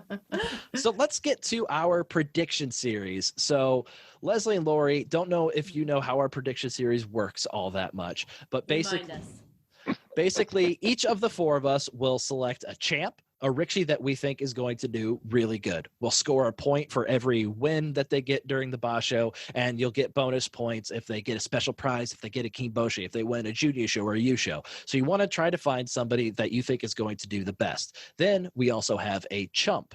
You will get a point for every match they lose. If they happen to do good and get a special prize, a Kimboshi, U show, Junior show, you lose points from your score. So each of us selects one champ, each of us selects one chump. And once a champ or chump has been selected, nobody else can select them. Only one person can have a person as a champ. So what we're going to do is one of you is going to be picking Jake's champs and chumps. The other one of you is going to be picking Mak's champs and chumps. Oh, we can really set them up. We can really set these boys up. But to make sure you're playing this all above board, you're making your best picks for them. Whoever of the two of you does better, we will send a free Grand Sumo Breakdown shirt. Yes. And if your picks end up to be the losing ones, like you're the bottom scorer, not only will Jake or Mak have to do the punishment on our podcast, one of you will have to do the punishment on your podcast as well. So pick wisely. Okay. So who wants to pick for Jake? Who wants to pick for Mak? You can do rock, paper, scissors. You can toss a coin. One of you can just say, hey, I'll pick for Jake. Doesn't matter. Doesn't matter to me. Doesn't matter. I'll take Mak. Okay, I'm Jake. All right. Great. There you go. So, like him. Laurie, Jake lost our last prediction series. Okay, so he nowhere gets to go but up. the first pick for the champs. Oh, first pick? You get first pick. I'm going to set him up. Terunofuji. That is a very good pick. Jake will be very happy with that, no doubt. I'm sad. You've used your position to help him out instead of just mercifully put him in a terrible position. I'm so sad. I did. You got to remember, I'm a Pollyanna, though. I couldn't just say Tsurugisho out of nowhere. That would have been terrible. That would have been hilarious. I would have about that. Yeah, you absolutely could have. All right. I'm gonna go with Takakeisho. I believe in his neck to hold out to be doing pretty well. Let's go pick that guy as my champ. Yeah, Flarek did the second worst last time, so he got the second pick. I came in second place last time. That means I get the third pick. So, Leslie, you will be picking fourth for Mak because he won our last prediction series. So, for me, I don't have any faith in Mitake Yumi or Shodai. I know one of them's going to do bad. I just don't know which one. I'm going to avoid both of them, and I'm big part of me wants to choose Onosho, but no, I'm gonna go Wakatakakage. I'm gonna have faith in my Wakatakakage and take him as my champ. All right, Leslie. There's not a whole lot of great options on the board left for you. Oh, there's tons. There's tons. They're all going 15-0. You just got to choose a name out of a hat, basically. Right. Go sad clown. Go sad clown. Mine is between Abi or Kiribayama. Okay. I think I'm gonna go with. Gonna go with love, or are you gonna go with a higher rank? I know exactly. I'm going to go with. I don't know how I feel about this, but I'll enjoy him cheering on Abi. I'm gonna go for Abi. All right, Mak's champ is Abi. I think it's gonna be tough, and this is a meat grinder position. But he might be able to hang there pretty well. We'll see. All right. So now the draft reverses itself. We are now choosing our chumps who we think are going to do poorly, and we go in snake draft. So Laurie, you will get to pick the first chump for Mak. This is going to be the toughest, I bet, for you two. And you have to. You can't pick Takayasu because he's out, right? Oh, sorry, Leslie, you will be picking for Mak. I apologize. First. Okay. Yes, Leslie. Sorry. Yeah. I will say Terunofuji is open.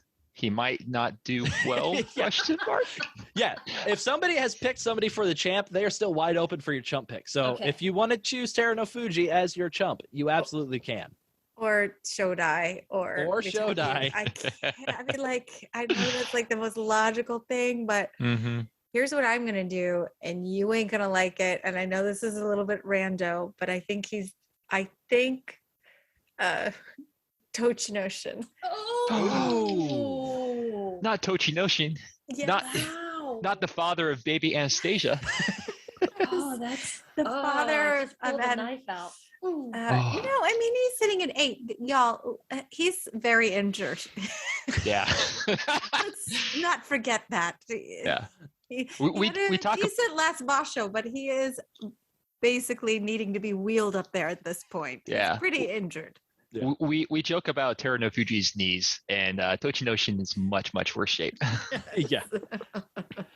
All right, so that gives me the next pick for Chump. I think I was leaning Wakamoto Haru, but I think just after seeing that interview from Ura, I think I'm gonna choose Ura because I think he's gonna enter, but I think it's too stacked, especially if he's not fully healthy.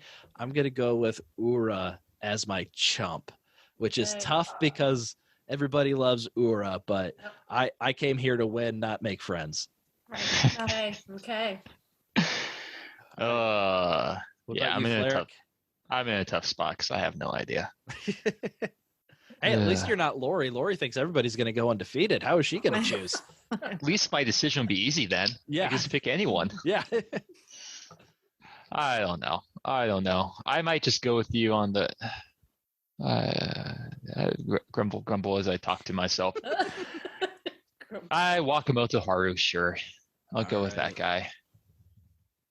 Kills me. That kills me. All right, Laurie, it's up to you. You have the final pick for Chump to round out Jake's team. As sad as I am to pick this, Ichiyamamoto. Yeah, I was gonna say it's a good pick. All right. I feel like that is good. I like the kid. That is not bad. That's not a bad pick. All right, so the teams are set. Once again, the stakes on the line for Laurie and Leslie. Whichever one of them scores higher will get a free Grand Sumo Breakdown t-shirt.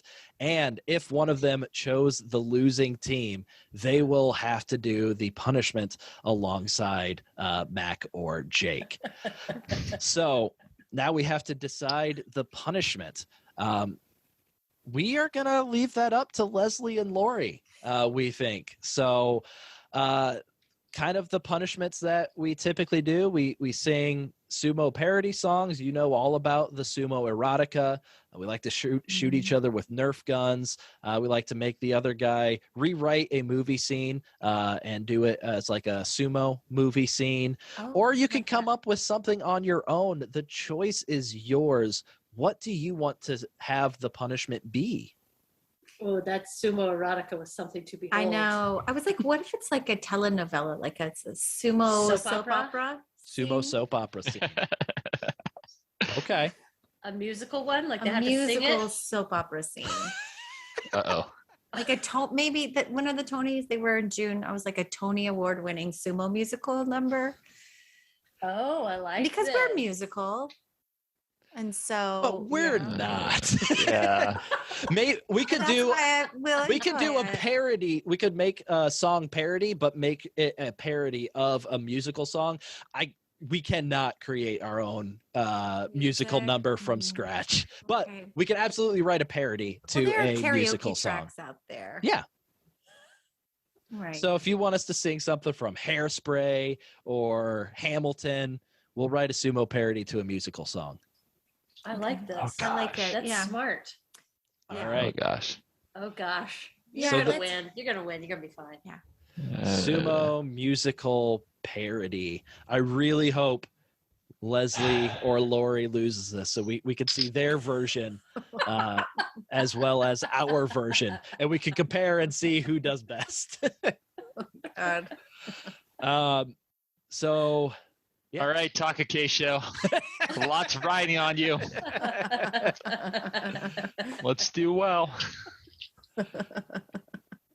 So I like how you guys set this up. This is just pure evil. Pure evil. Makes it more fun. Yeah. So we want you. Yeah. We say that on this side of the basho. Come the other side of the basho. Post writing a musical parody. We'll see how we feel about it. And the parody song is always of the winner's choice. So whoever is going to win the prediction series, they get to choose the musical song. So say I win, I will choose the musical for our loser, hopefully Jake or Mac, and then also for one of you. Have all of you been in the losing position? Oh, yeah. Yeah. Okay. We've all had to write a song. We've all had to do sumo erotica. We've all had to do it. Okay. Awesome. It's the thing after a couple years is everyone inevitably makes a bad choice. And hopefully you will join our group of bad choice I'm makers. sure we will. I'm sure we will. Absolutely There sure we go. we will. I'm actually, I'm hoping very much so. So we want to remind everybody we have our bold predictions that we do on Twitter. If you want to win your own free Grand Sumo Breakdown t-shirt, find our Twitter page at Grand Sumo Breakdown. It might be at G Sumo Breakdown. And leave a comment on our bold predictions thread for what you think is going to happen. This basho, whoever has the best prediction will win a Grand Sumo Breakdown t-shirt, just like Laurie or Leslie will. And then we have a couple of questions from our patrons. As we mentioned, if you sign up at that $3 level, we are bloodbound to answer any question you send our way. And so Mosho Geiru is not wasting any time. They're a new patron. They've already sent us a question. They actually sent us a demand, really. He said, might I suggest talking a bit about an up-and-coming strong boy, Big Mukai Nakano, a.k.a. the Unstoppable Muka. So I will have to admit, I had not heard of Mukai Nakano. So doing some research, the Unstoppable Muka is actually somewhat stoppable. He does have losses in his career, so he has been stopped. So that is one thing to note about him. But he is 19 years old, and he's actually had a really good start to his career. He debuted just 1 year ago in July of 2021, and despite missing one basho due to his stable sitting out for COVID, he's already in the upper half of the Makushita ranks. He has yet to have fewer than 5 wins in a basho, and he won the Sandanme Yusho back in January. He kind of looks like Koto Shogiku in his body type. I went back and watched all of his Makushita matches for the last basho. It kind of looks like Koto Shogiku, and his sumo style. At 19, he looks like Koto Shogiku. The roundness of the belly. The body. Okay. Yeah. Body. Yeah. That's pretty impressive. Gabori Yotsu, does he have the belly bump? He doesn't do the belly bump. His when I was watching him, he kind of reminded me of Onosho, but possibly with better balance. Oh, So he's okay. very much pusher, thruster kind of guy. Didn't really go to the belt unless he absolutely needed to. And in fact, he's only won with belt techniques 4 times out of 29 career wins, and 0 wins with a belt throw. They've all been just Yori Cutie force outs. Wow. So look out for Mukai Nakano. He does seem like he is a young up-and-comer that is really rocketed his way through the lower ranks. So that might be a name to look out for in the future. Thank you, Mosho Geiru, for bringing our attention to him, and now all of the other Grand Sumo Breakdown listeners. And we did have one more patron question from, of course, patron king, Rod Lunsford. What did you think of Stranger Things Season 4? Has anybody else besides me watched Stranger Things Season 4? I have. All right. Keep it spoiler free. But Okay. what were your impressions of Season 4? I thought it was going to be the last season. So I was a little depressed that we got a cliffhanger at the end. I thought more was going to come together. It was a lot of lead up. It felt a little bit like Lost. Ooh, but I love Lost. I did too. Flarick and I were big Yeah. Lost fans in college. I was too. Until But the ending, yes, until That's the thing. the last few episodes when you just got nothing. yeah. So it felt a little anticlimactic like that. Okay. What were your thoughts? I absolutely loved Season 4. It's been a long time since I've watched the original season, but this might be my favorite of all of the seasons. I love they made it a lot darker. Yeah. Very, very much a lot darker. I love the new villain that was introduced and kind of the twists that the villain took throughout the season. I think some of the new characters that they introduced were very strong and compelling. I think they did a good job at the end of the season, kind of leaving off at a satisfying point in some spots and like heartbreaking in other spots, and just leaving you anticipating the final season of what's to come and what promises to be a very big epic final season. I think it did a great job of setting all that up. I think set up the villain greatly, kind of explained some backstory of some things that have been lingering for a while. I think it did a great job. Not everything was great. The Steve and Nancy stuff wasn't all that necessary, but other than that, I loved it. I really liked it when they all played baseball and super fast baseball in a field, and then they can't be out only at night. Yeah. Uh-huh. I love that part too. And I like when they all turn into wolves. Yeah. Yes. They all turn into wolves. The shiny skin. And then the two leads got married very young later in the last. Just kidding. That was Twilight, a very great movie, especially the baseball scene. Great. But great is an interesting adjective. Great, really great. Now, I watched the first episode. Here's my hot take. I don't like Nancy. I still have never liked Nancy. I want them to kill Nancy off. I just don't like her. I love it. And I haven't watched any episodes, but I'm loving this Nancy hate. This is great. Down with Nancy. Love to hate Nancy. I'm disturbed that they're older now. I don't like that they've grown up. I hate the aging process and the natural course that life runs. That's true. Winona Ryder is still very confused in every other scene, especially when she's on the phone. I almost did not make it through that first episode. That was my thing. It was so scary because it was. No, I just didn't make it. I just was like, I'm asleep. I don't know why. I loved the whole mall thing last year because I was like, oh, it's in a mall. It's the 80s. They all have 80s hair. I lived it. This is great. But this year I was like, oh no, they're all like, I don't know, they're probably going to get married soon, or they're all going to like, I don't know. No, bring them back to children. So I have not watched this season, but I'm going to watch it. I liked Kate Bush. Oh yeah, I mean everybody's talking about. Just launched that song. I don't know that anybody. I don't know how popular it was back in the 80s. It's probably way more popular. Was it? Yeah. Oh my God! Wait a minute. I wasn't there, so you'll have to tell me. Oh my God! It was popular, but it was like popular with like certain kids, like not all kids. Oh no, they played it all the time on the radio. Like you could not get away from it. I don't remember that. I do. It's like every time you turn. I felt like it was like the goth kids or like the punk kids or like new wave kids. Anyway, but we were alive. I don't remember it. Yeah, I know that song after the first volume of season 4 was released. The "Running Up That Hill" by Kate Bush was the #1 song in the UK charts.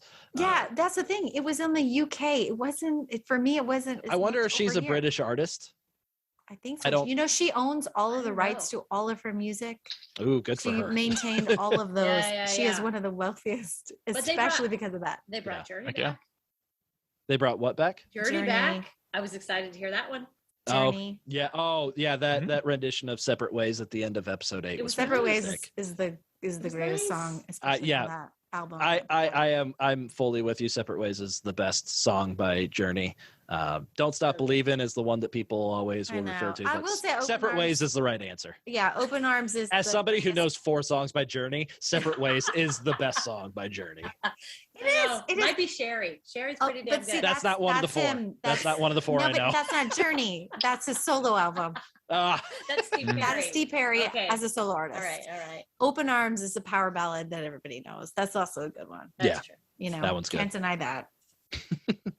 "Any Way You Want It" would round out my 4 Journey songs. Ooh, another good one. Yeah. That's a fun one. Yeah. All right. So we always wrap up our podcast our preview podcast by talking about what everybody is most excited to see this basho. So we'll start with Fleric. What are you most excited to see coming into this tournament?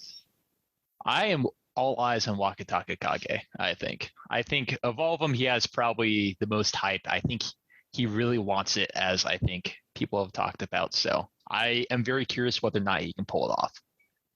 All right. What about you, Leslie and Laurie? What are you two most excited to see this upcoming basho? I agree. I think there's to watch him go for this Ozeki position will be exciting. I think in the same way, though, it will be the story of the Ozekis, the current ones. And if this is the basho that Shodai pulls out all the tricks and again like ekes by, who knows? But I'll be watching. Those are the two storylines I'm watching: Wakatakakage and then the fall of the current Ozekis. It's always the same thing that I look forward to in every single basho, and that is a Hakaho sighting.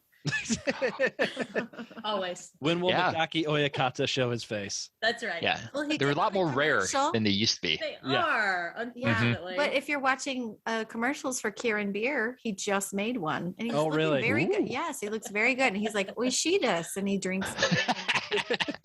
Oishidas. Oishi. Mm-hmm. Yeah, I agree. Watching Wakatakakage, see if he can complete the Ozeki run. Watching Mitake Yumi, Shodai, see if either one of them will fail to get a winning record. But also, I think just watching those 5 Maegashira we talked about, Kiribayama, Takanosho, Kotonowaka, Ichinojo, Tamawashi, which one of them is going to be running up that hill? Which one's going to be running up that road? Which one's going to be running up that building to get to the Sanyaku in the next basho? So that's going to be a very exciting thing to watch as well. Yeah.